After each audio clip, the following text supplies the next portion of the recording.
ಯಾವಾಗಲೂ ನಮ್ಮ ಹಿರಿಯರು ಒಂದು ಮಾತಾಡ್ತಾ ಇರ್ತಾರೆ, ದಂಡಿಗೆ ಎದಿರ್ಲಿಲ್ಲ, ದಾಳಿಗೆ ಎದಿರ್ಲಿಲ್ಲ, ಈ ದಾಸೈನ ಗಳಗಂಟೆಗೆ ಎದುರ್ತಿ ಅಂತ. ಅದು ಇರುವಂತ ಖಂಡಿತವಾಗ್ಲೂ 2028ಕ್ಕೆ ಈ ಒಂದು ಏನಿದೆ ಹಿನ್ನೆಲೆಯಾದಂತ JDS, ಕಾಂಗ್ರೆಸ್, ಬಿಜೆಪಿ ಪಕ್ಷಗಳು ಮೂಲೆ ಗುಂಪಾಗದಂತೂ ಶತಸಿದ್ಧ. ಖಂಡಿತ ಇವತ್ತಿನ ನೀವು ಗಮನಿಸಿರ್ಬೋದು, ಯುವ ಸಮೂಹ ಏನಿದೆ ಇದು ರಾಜಕಾರಣದಲ್ಲಿ ಸಂಪೂರ್ಣವಾಗಿ ಒಂದು ಹೊಸಬರನ್ನ ಮತ್ತೆ ಹೊಸ ಪಕ್ಷವನ್ನ ಅವರು ಬಯಸ್ತಿದ್ದಾರೆ. ನೀವು ಗಮನಿಸಿರ್ಬೋದು, ಇವತ್ತು ನಮ್ಮ ಪಕ್ಷ ಉದಯವಾಗಿ ಕಳೆದ ಒಂದು 6 ವರ್ಷಗಳ ಅಷ್ಟೇ ಆಗಿರೋದು. ನಮ್ಮ ಪಕ್ಷಕ್ಕೆ, ನಮ್ಮ ಪಕ್ಷದಲ್ಲಿ 60,000ಕ್ಕಿಂತ ಹೆಚ್ಚು ಸದಸ್ಯರು ತುಂಬಿರುವಂತಹ ಪಕ್ಷ. ಈಗ ನಮಸ್ತೆ ಕರ್ನಾಟಕ ಜನತೆಯಲ್ಲಿ, ನಾವು ಮಳವಳ್ಳಿ ತಾಲೂಕು ಘಟಕದಿಂದ ಮಾತಾಡ್ತಾ ಇರೋದು. ಇವತ್ತು ಏನಪ್ಪ ವಿಷಯ ಅಂದ್ರೆ, ಉದ್ಯೋಗ ಆಕಾಂಕ್ಷಿಗಳಿಗೋಸ್ಕರ ನಾವು ಈಗ ರಾಜ್ಯಾದ್ಯಂತ ವಿದ್ಯಾರ್ಥಿಗಳು ಪ್ರತಿಭಟನೆ ಮಾಡ್ತದೆ. ನಮ್ಮ KRS ಪಕ್ಷ ಕೂಡ ಸುಮಾರು ವರ್ಷಗಳಿಂದ ಯುವ ಸೈನ್ಯಕ್ಕೋಸ್ಕರ, ಉದ್ಯೋಗಕ್ಕೋಸ್ಕರ, ವಿದ್ಯಾರ್ಥಿಗಳಿಗೋಸ್ಕರ ಹಲವಾರು ಹೋರಾಟ ಮಾಡ್ಕೊಂಡಿದೆ. ಈ ಹಿಂದೆನೂ ಕೂಡ ನಾವು ಮಂಡ್ಯದಲ್ಲಿ DC ಅವರಿಗೆ ವಿದ್ಯಾರ್ಥಿಗಳ ಪರವಾಗಿ ಏನು ಈಗ ನಡೀತಿರೋ ಧಾರವಾಡ, ಉತ್ತರ ಕನ್ನಡದಲ್ಲಿ ನಡೀತಿರೋ ಪ್ರತಿಭಟನೆ ಪರವಾಗಿ ನಾವು ನಿಂತು ಉದ್ಯೋಗಗಳನ್ನು ಸರ್ಕಾರದಲ್ಲಿ ಖಾಲಿರೋ 3 ಲಕ್ಷಕ್ಕೂ ಹೆಚ್ಚು ಉದ್ಯೋಗಗಳಿವೆ, ಆ ಖಾಲಿರೋ ಉದ್ಯೋಗನ ಭರ್ತಿ ಮಾಡಿ ಅಂತ ನಾವು DC ಅವರಿಗೆ ಮನವಿ ಸಲ್ಲಿಸಿದ್ವಿ. ಹೀಗೆ ರಾಜ್ಯಾದ್ಯಂತ ಎಲ್ಲ ಸಂಘಟನೆಗಳು, ವಿದ್ಯಾರ್ಥಿಗಳು ಎಲ್ಲರೂ ಮಾಡ್ತಾ ಇದ್ರು ಕೂಡ ಸರ್ಕಾರ ಇದನ್ನ ಸರಿಯಾಗಿ ಪರಿಗಣಿಸದೇ ಇರುವ ಕಾರಣ ಸರ್ಕಾರಕ್ಕೆ ನಾವು ಒತ್ತಾಯನ ಯಾವ ಮುಖಾಂತರ ಮಾಡಬೇಕು ಅಂತ ಇವಾಗ ಹೊಸದಾಗಿ ನಾವು ನಿಯಮವನ್ನು ರೂಪಿಸಿಕೊಂಡು ನಾವೀಗ ಏನು ಮಾಡ್ತಾ ಇದೀವಿ ಅಂದರೆ, ಪ್ರತಿಯೊಂದು ತಾಲೂಕಿನಲ್ಲಿ ಜಿಲ್ಲಾದ್ಯಂತ ಒಟ್ಟಲ್ಲಿ ಕರ್ನಾಟಕ ಸೇರಿದಂತೆ ಲಕ್ಷಾಂತರಗಳ ವಿದ್ಯಾರ್ಥಿಗಳು ಕೂಡಿದಂತೆ ಮತ್ತೆ ಉದ್ಯೋಗ ಆಕಾಂಕ್ಷಿಗಳನ್ನು ಕೂಡಿದಂತೆ ಸಹಿ ಸಂಗ್ರಹಣೆ ಮಾಡಿ ನೇರವಾಗಿ ನಾವು ರಾಷ್ಟ್ರಪತಿ ಮತ್ತು ರಾಜ್ಯಪಾಲರಿಗೆ ಮನವಿಯನ್ನು ನೀಡುವುದರ ಮುಖಾಂತರ ಕರ್ನಾಟಕ ರಾಜ್ಯ ಸರ್ಕಾರಕ್ಕೆ ಎಚ್ಚರಿಕೆಯನ್ನು ನೀಡ್ತಾ ಇದ್ದೀವಿ.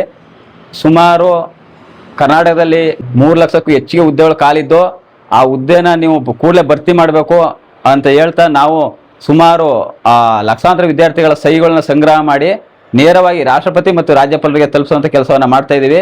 ಇವತ್ತು ಕೂಡ ಕಾರ್ಯಕ್ರಮನ ಮಳವಳ್ಳಿಯಲ್ಲಿ ಹಮ್ಮಿಕೊಂಡಿದ್ವಿ. ಇವತ್ತು ನಾವು ಮಳವಳ್ಳಿಯ ITech ಕಾಲೇಜು, ಶಾಂತಿ ಕಾಲೇಜು, ಮಳವಳ್ಳಿ ಬಸ್ ನಿಲ್ದಾಣದ ಹತ್ರ ಮತ್ತು ಜೂನಿಯರ್ ಕಾಲೇಜು ಹತ್ರ ಇಲ್ಲೆಲ್ಲ ನಾವು ಸಂಗ್ರಹಣೆ ಮಾಡಿದ್ವಿ. ಮತ್ತು ವಾಟ್ಸಪ್ ಗ್ರೂಪ್ ಮಾಡಿಕೊಂಡು ಅಲ್ಲೂ ಕೂಡ ಎಲ್ಲರ ಸದಸ್ಯರನ್ನ ಗ್ರೂಪಲ್ಲಿ ಆ್ಯಡ್ ಮಾಡಿದ್ವಿ. ಕಾರ್ಯಕ್ರಮಕ್ಕೆ ಅದ್ದೂರಿಯಾಗಿ ಮಾಡಿದ್ದೀವಿ. ಮತ್ತು ಇವಾಗಲೂ ಕೂಡ ಈಗ 4 ಗಂಟೆಗೆ ಹೆಚ್ಚಿನ ವಿದ್ಯಾರ್ಥಿಗಳು ಶಾಲಾ ಕಾಲೇಜುಗಳು ಬಿಡ್ತಾರೆ. ಇವಾಗ ಕೂಡ ವಿದ್ಯಾರ್ಥಿಗಳ ಗಮನಕ್ಕೆ ತಂದು, ನೀವು ಕಷ್ಟಪಟ್ಟು ವಿದ್ಯಾಭ್ಯಾಸ ಮಾಡ್ತಾ ಇದ್ದೀರಾ, ಇದಕ್ಕೋಸ್ಕರ ಮುಂದೆ ನೀವು ಉದ್ಯೋಗ ಪಡಿಬೇಕು, ಪ್ರಾಮಾಣಿಕವಾಗಿ ಸಮಾಜದಲ್ಲಿ ಗೌರವವಾಗಿ ಬದುಕಬೇಕು ಅಂದರೆ ಸರ್ಕಾರಕ್ಕೆ ನಾವು ಒತ್ತಾಯ ಹಾಕಿ ಖಾಲಿರೋ ಉದ್ಯೋಗಗಳನ್ನ ಭರ್ತಿ ಮಾಡೋದ್ರ ಮುಖಾಂತರ ನೀವು ಉದ್ಯೋಗಗಳನ್ನ ಪಡ್ಕೋಬೇಕು ಅಂತ ನಾನು ಅವರಿಗೆಲ್ಲ ಮನವರಿಕೆ ಮಾಡಿ ಅವರ ಸಹಿ ಸಂಗ್ರಹಿಸ್ತಾ ಇದ್ದೀವಿ.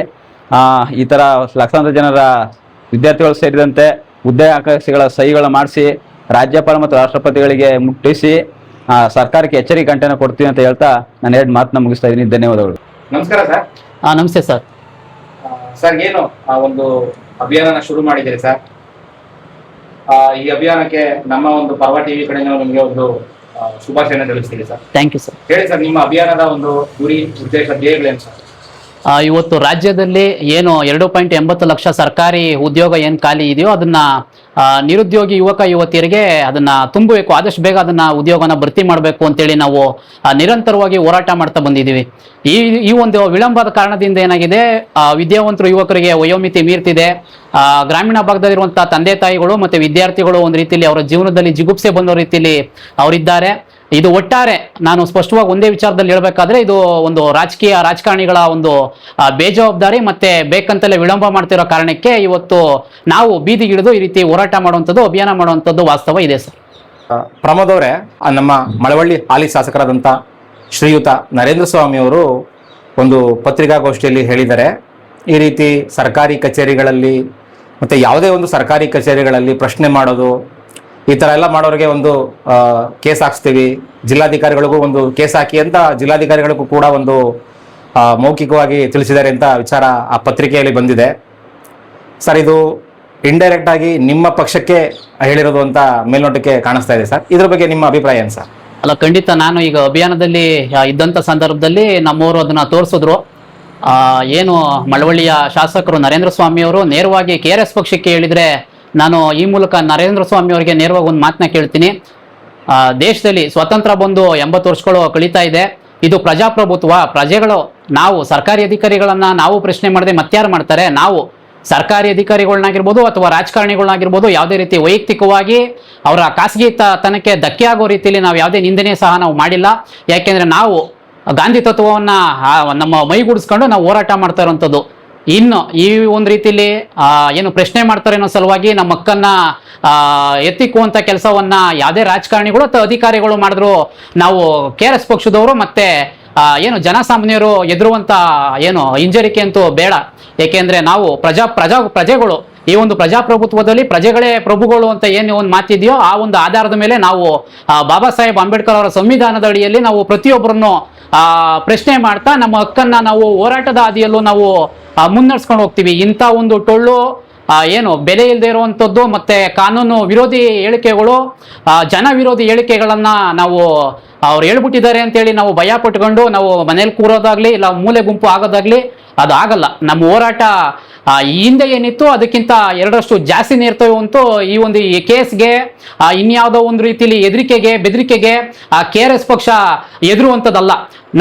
ಯಾವಾಗಲೂ ನಮ್ಮ ಹಿರಿಯರು ಒಂದು ಮಾತಾಡ್ತಾ ಇರ್ತಾರೆ, ದಂಡಿಗೆ ಎದುರ್ಲಿಲ್ಲ, ದಾಳಿಗೆ ಎದುರ್ಲಿಲ್ಲ, ಈ ದಾಸೈನ ಗಳಗಂಟೆಗೆ ಎದುರ್ತಿ ಅಂತ. ಅದು ಇರುವಂತ ದೊಡ್ಡವ್ರು ಹೇಳುವಂತ ಮಾತು. ಆ ಥರದಲ್ಲಿ ನಾವು ನ್ಯಾಯಯುತವಾಗಿದ್ದಾಗ ಯಾರಿಗೂ ಎದುರಲ್ಲ, ನಾವು ಅಂಜಲ್ಲ.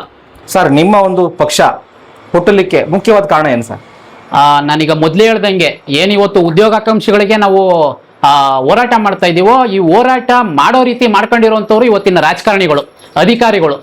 ಇವರು ಸರಿಯಾದ ರೀತಿಲಿ ಒಂದು ಕೆಲಸವನ್ನ ಇವರು ಜವಾಬ್ದಾರಿಯುತವಾಗಿ ಸಂವಿಧಾನವಾಗಿ ಕಾನೂನುಬದ್ಧವಾಗಿ ಮಾಡಿದ್ರೆ KRS ಪಕ್ಷ ಇವತ್ತು ಜನಪರವಾಗಿ ಹೋರಾಟ ಮಾಡಿ ಬೀದಿಲಿ ಇಳಿತಿರ್ಲಿಲ್ಲ. ಮಾಡುವಂತ ಕೆಲಸವನ್ನ ಇವರು ಮಾಡ್ದೇನೆ ಕಳ್ಳಾಟ ಆಡ್ತಾ ಸತಾಯಿಸ್ತಾ ಜನಗಳ ಹಣವನ್ನ ಲೂಟಿ ಮಾಡ್ತಾ ಇವರು ನಿಂತಿರೋ ಸಲುವಾಗಿ ಇವತ್ತು KRS ಪಕ್ಷ ರಾಜ್ಯಾದ್ಯಂತ ಜನಪರವಾಗಿ ಕೆಲಸ ಮಾಡ್ತಾ ಇದೆ. ಇದೇ ಸಂದರ್ಭದಲ್ಲಿ ನಿಮ್ಗೆ ಒಂದು ಉದಾಹರಣೆ ಕೊಡ್ತೀನಿ. ಯಾಕೆಂದ್ರೆ ಈ ಸಂದರ್ಭದಲ್ಲಿ ಉದ್ಯೋಗಕ್ಕಾಗಿ ವಿದ್ಯಾವಂತರ ಪರವಾಗಿ ನಾವು ನಿಂತಿರೋದ್ರಿಂದ BJP ಅಧಿಕಾರ ಇದ್ದಂತ ಸಂದರ್ಭದಲ್ಲಿ ನಿಮ್ಗೆ ಗೊತ್ತಿದೆ ಏನೆಲ್ಲ KPSC ಹಗರಣಗಳು ನಡೀತು. ಆ ಹಗರಣ ಉದ್ಯೋಗಕ್ಕೆ ನೀಡಿ ನೇರ ನೇಮಕಾತಿ ಮಾಡ್ಕೊಂಡು ಪ್ರಾಮಾಣಿಕವಾಗಿ ನಡ್ಕೋಬೇಕಾದಂತ ಪಕ್ಷ ಹಗರಣಗಳಿಗೆ ಸಿಲುಕ್ತು. ಅದನ್ನ ಏನೋ ಮತ್ತೆ JDS ಅವರು ಸಹ ವಿರೋಧ ಪಕ್ಷವಾಗಿ ಅದನ್ನ ಪ್ರಶ್ನೆ ಮಾಡಬೇಕಿತ್ತು. ಅವ್ರೇನ್ ಮಾಡಿದ್ರು, ಏನಿದು ಪರಂಪರೆ ರಾಜಕಾರಣ, ಸಮ್ಮಿಶ್ರ ಸರ್ಕಾರದ ಒಂದು ಏನು ವಿರೋಧ ಈ ರೀತಿ ಚರ್ಚೆ ಮಾಡಿದ್ರು.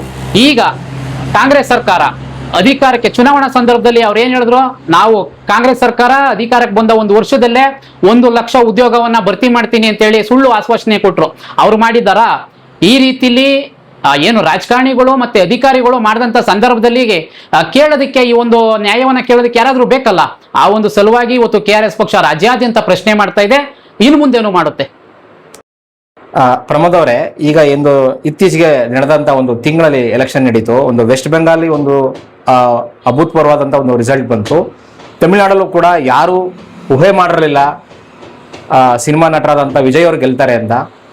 ಕರ್ನಾಟಕದಲ್ಲಿ ಏನಾದರೂ 2028ರ ಚುನಾವಣೆಯಲ್ಲಿ ಏನಾದರೂ ಬದಲಾವಣೆಗಳು ಆಗುವಂಥ ಸಾಧ್ಯತೆ ಇದೆಯಾ ಸರ್? ಖಂಡಿತ. ಇವತ್ತಿನೇ ನೀವು ಗಮನಿಸಿರ್ಬೋದು, ಯುವ ಸಮೂಹ ಏನಿದೆ ಇದು ರಾಜಕಾರಣದಲ್ಲಿ ಸಂಪೂರ್ಣವಾಗಿ ಒಂದು ಹೊಸಬರನ್ನ ಮತ್ತೆ ಹೊಸ ಪಕ್ಷವನ್ನ ಅವರು ಬಯಸ್ತಿದ್ದಾರೆ. ನೀವು ಗಮನಿಸಿರ್ಬೋದು, ಇವತ್ತು ನಮ್ಮ ಪಕ್ಷ ಉದಯವಾಗಿ ಕಳೆದ ಒಂದು 6 ವರ್ಷಗಳ ಅಷ್ಟೇ ಆಗಿರೋದು. ನಮ್ಮ ಪಕ್ಷದಲ್ಲಿ 60,000ಕ್ಕಿಂತ ಹೆಚ್ಚು ಸದಸ್ಯರು ತುಂಬಿರುವಂತಹ ಪಕ್ಷ. ಹೀಗಾಗಿ ಈ ಹಿಂದೆ ಏನೆಲ್ಲ JDS, ಕಾಂಗ್ರೆಸ್, BJP ಪಕ್ಷಗಳ ದುರಾಡಳಿತವನ್ನ ನೋಡ್ಕೊಂಡ್ ಬಂದಿರುವಂತಹ ಯುವಕರು ಇನ್ನು ಮುಂದೆ ಈ ತರದಲ್ಲಿ ಆಗಬಾರ್ದು, ನಾವು ಪ್ರಾಮಾಣಿಕ ಪಕ್ಷವನ್ನ ಪ್ರಾದೇಶಿಕ ಪಕ್ಷವನ್ನ ನಾವು ಮುಂದಿನ ಬಾರಿ ರಾಜಕಾರಣದಲ್ಲಿ ನಾವು ತರಬೇಕು ಅಂತೇಳಿ ಅವರು ಖಂಡಿತವಾಗ್ಲೂ ಬಯಸ್ತಾ ಇದ್ದಾರೆ.